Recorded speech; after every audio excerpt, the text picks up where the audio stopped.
자, 여러분, 기드온 하면 뭐가 제일 먼저 생각나세요? 아마 대부분 300용사, 그 유명한 전투를 떠올리실 겁니다.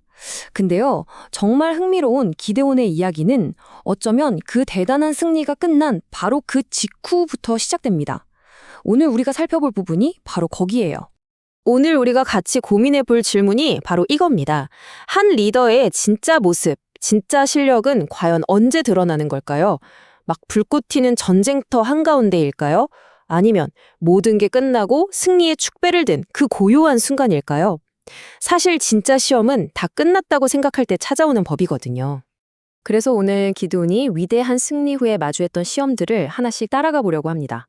먼저 승리 뒤에 찾아온 갈등부터 시작해서 지칠 줄 모르는 추격전, 그리고 그가 내린 엄격한 심판에 대해서도 볼 거고요.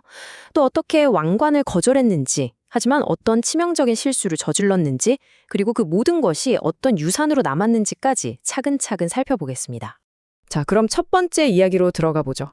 바로 승리 뒤에 찾아온 갈등, 교만의 시험입니다. 이게 참 아이러니한 게요. 기드온의 첫 번째 갈등 상대는 물리친 미디안 군대가 아니었어요. 바로 자기 동족 에브라임 지파였습니다. 사사기 8장 1절을 보면요, 분위기가 정말 살벌합니다. 에브라임 사람들이 기드온한테 와서 막 따지는 거예요. 아니, 이렇게 큰 전쟁을 하는데 왜 우리를 처음부터 안 불렀냐 하고 말이죠.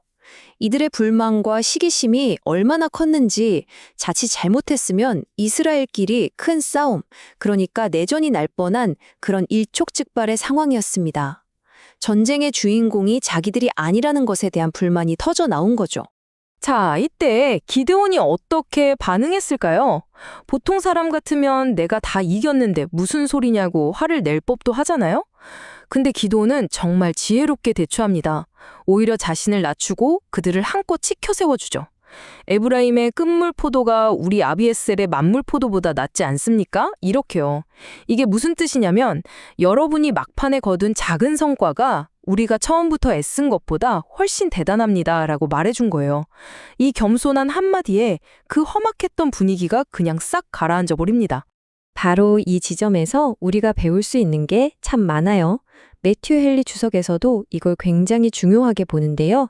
기드온의 이 겸손이 사실 미디안 대군을 무찌른 것보다 더 위대한 승리였다는 겁니다.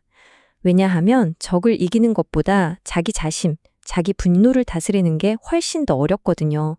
상대를 높여주면서 갈등을 잠재우는 것, 이게 바로 진짜 리더의 힘이라는 거죠. 자, 이렇게 내부 갈등은 지혜롭게 넘겼습니다. 하지만 기드온의 임무는 아직 끝난 게 아니었어요.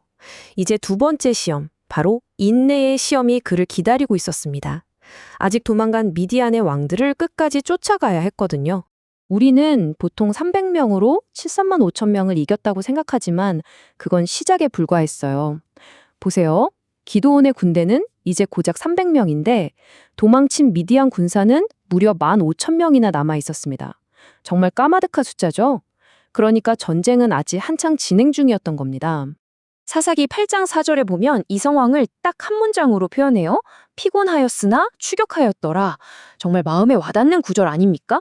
몸은 녹초가 됐는데 여기서 멈출 수는 없는 거예요. 끝까지 쫓아가는 거죠. 이게 바로 리더가 보여줘야 할 끈기, 포기하지 않는 인내심이었던 겁니다.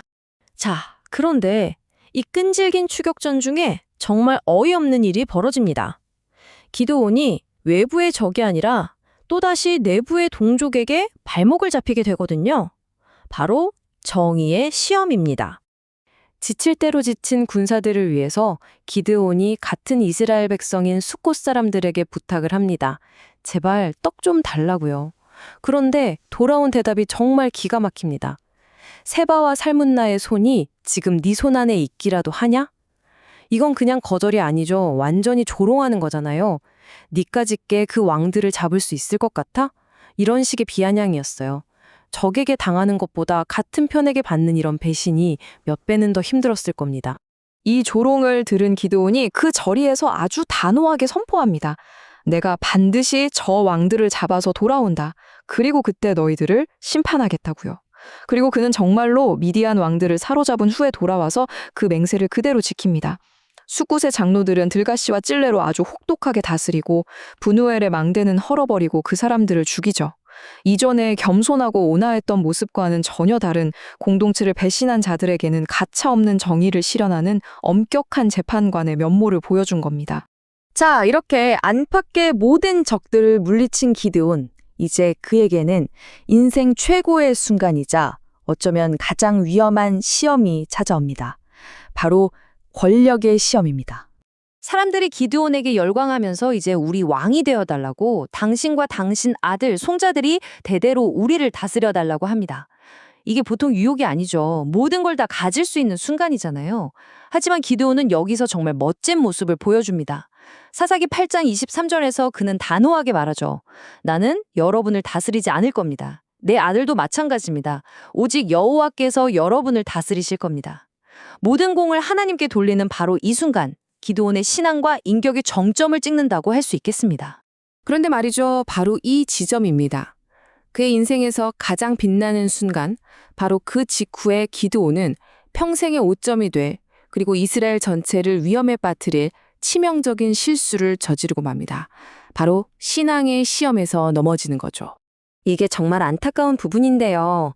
왕이 되지 않겠다고 선언한 그가 백성들에게 딱 한 가지를 요구합니다. 바로 전리품으로 얻은 금 귀고리들이었죠. 그리고 그는 그 어마어마한 양의 금을 모아서 금 에봇 하나를 만듭니다. 아마도 위대한 순리를 기념하는 기념비를 만들고 싶었던 좋은 의도였을 수도 있어요. 하지만 결과적으로 이 행동은 하나님이 정하신 법을 어기는 아주 위험한 일이었습니다. 에봇이 대체 뭐길래 그렇게 문제가 됐을까요? 에봇은 원래 대제사장이 하나님의 뜻을 물을 때 입는 아주 거룩한 옷입니다. 그리고 이건 당연히 하나님이 지정하신 성소, 당시에는 실로에만 있어야 했어요. 그런데 기드온이 이걸 자기 고향에 똑하니 만들어 둔 겁니다. 이건 마치 공식적인 예배 장소가 아닌 곳에 사적으로 예배 장소를 차린 것과 같은 아주 중대한 월권 행위였던 거죠.